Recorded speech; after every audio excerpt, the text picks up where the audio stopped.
నీలం రంగు సముద్రంపై కనిపిస్తున్న ఈ వంతెన ఇలాంటిది కాదు. దేశంలోనే అత్యంత ప్రతిష్టాత్మకంగా రూపుదిద్దుకుంటున్న రైల్వే బ్రిడ్జ్ ఇది. తమిళనాడులోని రామేశ్వరంలో సముద్రంపై శరవేగంగా పనులు పూర్తి చేసుకున్న ఈ బ్రిడ్జి పేరు పాంబన్ రైల్వే బ్రిడ్జి. ఆల్రెడీ దీని పక్కనే ఓ పాత బ్రిడ్జి ఉండేది. అక్కడే ఈ కొత్త రైల్వే బ్రిడ్జిని నిర్మించారు.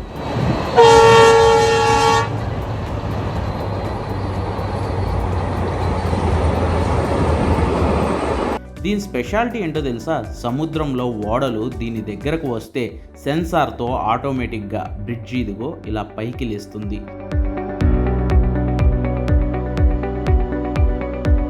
ఇలా సముద్రంపై నిర్మితమవుతున్న తొలి వర్టికల్ రైల్వే బ్రిడ్జి ఇదే. 2070 మీటర్ల పొడవైన ఈ రైల్వే బ్రిడ్జిపై రైలు పరుగులు తీస్తుంది. కింద ఓడలు సాఫీగా వెళ్ళిపోతాయి. సముద్రంపై జీవించే మత్స్యకారులకు ఇబ్బందులు లేకుండా, సరుకు రవాణాకు అడ్డంకి కాకుండా అటు రైలు ప్రయాణాలు ఇటు ఓడ ప్రయాణాలు సాఫీగా సాగేలా ఈ బ్రిడ్జి నిర్మాణాన్ని పూర్తి చేశారు. ఇంతకు ముందున్న పాత బ్రిడ్జి దాదాపుగా ఇక్కడ 110 ఏళ్ల క్రితం నిర్మించారు.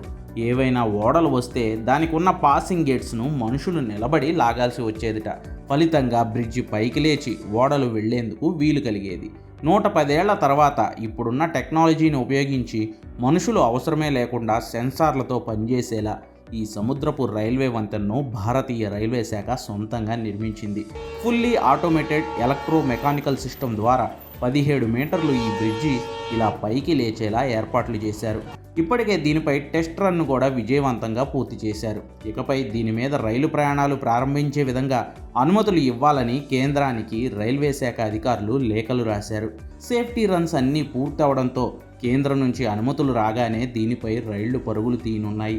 ఫలితంగా దేశంలోనే సముద్రంపై నిర్మించిన తొలి వర్టికల్ రైల్వే వంతెనగా పాంబన్ వర్టికల్ రైల్వే బ్రిడ్జ్ చరిత్ర పుటల్లోకి ఎక్కనుంది.